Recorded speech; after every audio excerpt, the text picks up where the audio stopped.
Happy Sabbath! Today marks the 150th anniversary of the Seventh-day Adventist Church na ipinagdiriwang hindi lamang dito sa buong Pilipinas, kundi maging sa buong mundo. Live with Hope! Yan ang sigaw ng mga taong nagtitipon ngayon dito sa Quezon City Memorial Circle na ang mensahe ay habang may buhay, may pag-asa.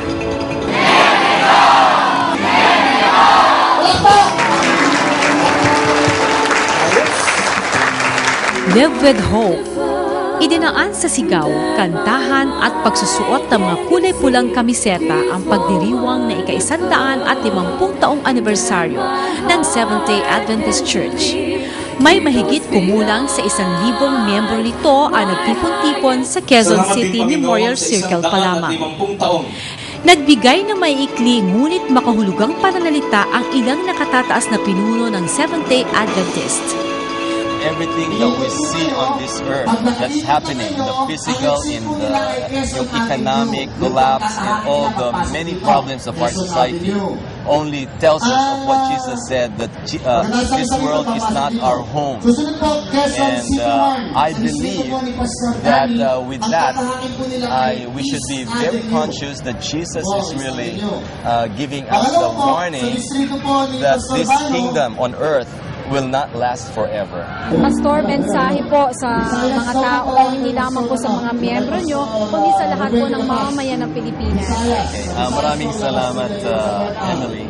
I would like to take this opportunity to invite everyone to open your Bibles and read from the New Testament that Jesus is inviting everyone to be a citizen of heaven. And so all these heartaches and all the problems that we face on this earth will soon end. And that will happen when Jesus comes the second time. So I believe that we as Christians, we are all at equal footings. The ground is level at the foot of the cross. And doon sa langit, hindi tayo tatanungin kung tayo ba ay Catholic or Muslim or Adventist or Baptist. Ano po yung mga inaasahan nating mangyayari today? Ang Seventh-day Adventist po kasi ay nagpasimula noong October 150 years ago, October 1. So dapat ang pangalan namin ay Church of Christ, pero they decided to make it Seventh-day Adventist kasi ang ibig sabihin ng Seventh-day Adventist ay mga taong nangingili ng araw ng Sabat or ikapitong araw, Saturday, at naghihintay sa malapit na pagdating ng Panginoon. Ano po ba ang nilalaman nito? Opo. Actually, ang nilalaman po nito ay may kinalaman sa kaabalahan ng maraming tao. Pagkatapos ng maraming abala, wala rin naman patutunguhan ng kanilang buhay. Kaya ito po ay isang paalala para sa atin na mabuhay ng may pag-asa, at ang pag-asang ito ay masusumpungan lamang natin sa Panginoong Jesucristo. Kami po ay lilibot sa buong mundo, sa buong Pilipinas po ngayon nakalaan para sabihin ng pag-asa ay masusumpungan sa ating Panginoon. Matapos ang maikling programa, ay nagsimula ng tumulak ang mga miyembro patungo sa iba't ibang bahagi ng lungsod ng Quezon. Baliwala ang patak ng ulan at pagod sa paglalakad. Buhay na buhay ang diwa at pag-asa ng bawat isa na maisakatuparan ang kanilang layuning maibahagi sa bawat tahanan ang mga babasahing naglalaman ng magagandang aral. Matapos ang ilang saglit ay nagtipon-tipon naman ang lahat sa Central Luzon Conference Office at doon naghandog ng papuri at panalangin kay Jesus.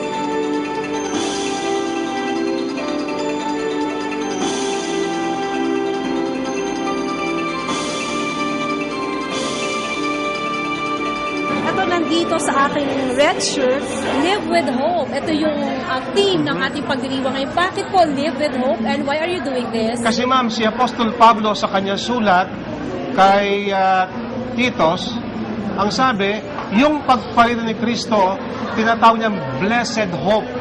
Kasi kahit na tayo nanampalataya, merong Kristo na namatay para sa atin at nabuhay. Kung hindi siya darating, anong pag-asa natin? Kasi pinapakilala ng Bible, tayo ay hindi taga rito. Tayo ay taga langit. Tayo ay mga foreigner. Kaya ngayon, Si Kristo na nga po, siya ay muling darating, ito ang ating pag-asa. Nationwide ang selebrasyon at pamimigay ng mga babasahing may pamagat na Living with Hope o Mabuhay ng May Pag-asa.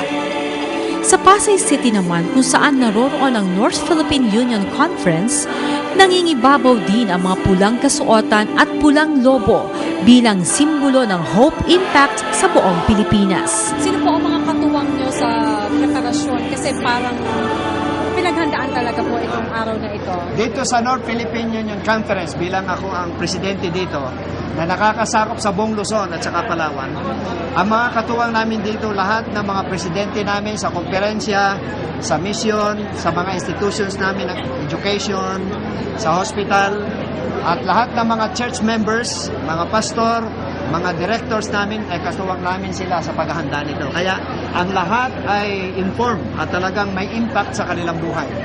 Isa rin mga po sa layunin ngayong araw ito, yung makapagpamahagi kayo nitong mga babasahin na ito. Ano po ba ang nakapaloob dito sa babasa ito na mukhang napaka-importante? Okay, napaka-importante nito. Katulad nito, yung Living with Hope. Ito may kinalaman sa pag-asa natin pagdating ng Panginoon, yung tinatawag natin na eternal life. Eternal life. At kung minsan, meron tayong mga tao na namamatay at nawawalan sila ng pag-asa. Pero ito ay magbibigay sa atin ng pag-asa na sa kabila ng kamatayan ay may buhay na mananghanda.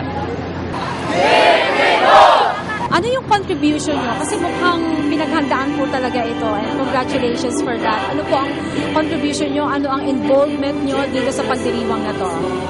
Sa communication department, Emily, halos isang buwan ang aming preparation. Maraming buwan kami ginuhol.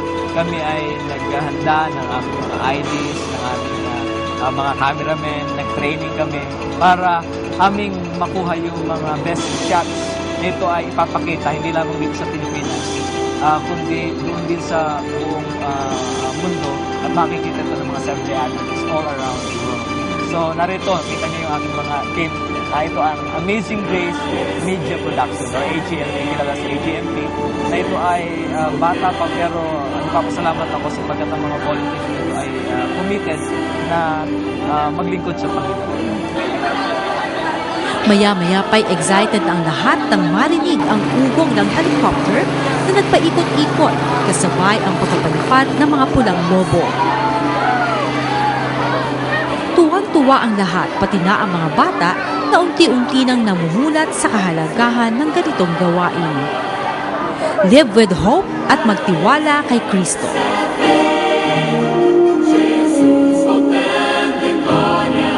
Mabuhay ng may pag-asa. Yan ang malinaw na mensaheng nasasaad sa mga babasahin. Pag-asang anumang pagsubok o dagok sa buhay ay ating kakayanin. Pag-asang kasama tayong maliligtas sa pagdating ng Panginoong Hesukristo. Não há tempo pra perder, é tempo de ver Jesus.